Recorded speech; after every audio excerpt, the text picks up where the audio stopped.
முறையான வழிபாடுகள், உங்க குலதெய்வத்துக்கு முறையான வழிபாடுகளை செய்ய வேண்டும்.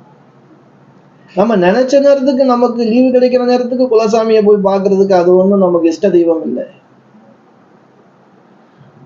நம்மளுடைய வாழ்க்கைக்கு ஒரு மூலாதாரம் இந்த தெய்வம். குலசாமிங்கிறது நம்ம வாழ்க்கைக்கு ஒரு மூலாதாரம், நம்மளை வாழ வைக்கக்கூடிய தெய்வம், நம்ம தலைமுறைகளை காக்கக்கூடிய தெய்வம் இந்த குலதெய்வம்.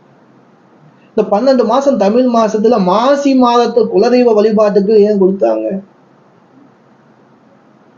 மாசி மாதத்திலே குலதெய்வத்தை வழிபட்டால் எண்ணிய காரியங்கள் நிறைவேறும், குலதெய்வத்துடைய முழு ஆசீர்வாதம் நமக்கு கிடைக்கும். நமக்கு கிரக பிணி இருந்தாலும் சரி, நவக்கிரகத்தால் நமக்கு கஷ்டம் ஏற்பட்டு கொண்டிருந்தாலும் சரி, எப்படிப்பட்ட சனியுடைய திசை காலங்கள் இருந்தாலும் சரி, சனியால் ஏற்படும் கண்டகச்சனி